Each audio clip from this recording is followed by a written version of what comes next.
Okay, so آج کی story بہت یونیک بھی ہے and interesting بھی ہے. So there was this patient, and she was a lady. I think she was 50 or 55 years old.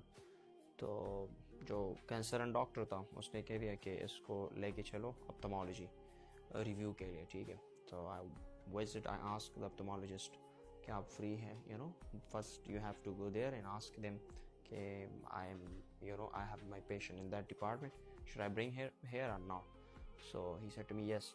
Okay, so anyway, long story short, میں اس طرح کر لیا کہ میں نے وہ پیشنٹ اس کے پاس لے کے گیا. جب پیشہ اس نے فنڈاسکوپی وہ ساری چیزیں انہوں نے دیکھ لی جو اس کا کنسرن کام تھا, تو then he said that doctor the ophthalmologist to that patient کہ آپ کی تو آئی کی سرجری ہے اور آپ نے سرجری کرنی ہے, ورنہ آپ کا جتنا جو آپ کا نظر ہے وہ اور بھی چلا جائے گا, کیونکہ وہ آلریڈی اس کا نظر کا تھوڑا سا حصہ چلا گیا تھا.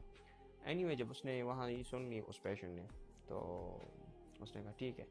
تو اس نے کہا کہ دونوں کا, اس نے کہا کہ ہاں دونوں آئیز کا, پہلے ہم ایک کر لیں گے پھر دوسرے کا. Any way she came back, بس میں نے کر لیا اپنے چیمبر میں, وہ لیٹ گئی اپنے بیڈ پہ. Then after 1 hour or 2 I came back, تو وہ رو رہی تھی اور اس کے ساتھ وہ بیٹی بھی تھی اور بیٹا بھی تھا, آئی تھنک سو. تو جب میں آ گیا میں نے کہا کیوں رو رہی ہے, what happen. So her doctor said to me کہ یہ اس لیے رو رہی ہے کہ جو ڈاکٹر نے کہا ہے کہ آپ کا دونوں آئیز کا آپریشن ہوگا نا, تو یہ رو رہی کہ اب میری یہ بیماری بھی ہے اور میں ابھی آپریشن بھی کروں گا. تو پھر میں نے اسے کہہ دیا کہ اچھا صحیح ہے. پھر میں اس کے ساتھ بیٹھ گیا, میں نے پورا ڈیٹیل کاؤنسل کر لیا, گپ شپ اس کے ساتھ لگائی, پورا کاؤنسل کر لیا کہ کس طرح آپریشن ہوتا ہے, چھوٹا ہوتا ہے, اتنا بڑا آپریشن نہیں ہوتا ہے, اس میں کچھ اس طرح کیا ہے کہ مسئلے نہیں ہوتے, ٹھیک ہے. تو میں نے پراپرلی کاؤنسل کر لیا اس کے بیٹے کو بھی اور اس پیشنٹ کو بھی. دین شی واز ویری ہیپی, اور اس نے کہہ دیا کہ ابھی تو نہیں کروں گی میں, مطلب تھوڑا سا ہی میرا کنٹرول ہو جائے, بلڈ پریشر یہ ساری چیزیں. تو پھر میں نے کہا ہاں you can take your time, آپ ابھی جب آپ فٹ ہو جائیں, ڈسچارج ہو جائے, پھر آپ مشورہ کریں گھر میں, ٹھیک ہے. آفٹر اے منتھ آپ کر سکتے ہیں, 2 or 3, یہ آپ کی وش ہے.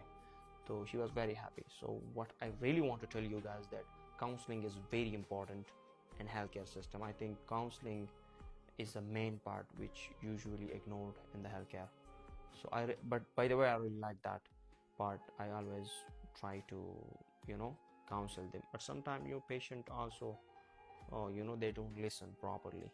But anyway, this is our job, we must do it properly. That's it. Thank you so much. Wassalam ala Sani.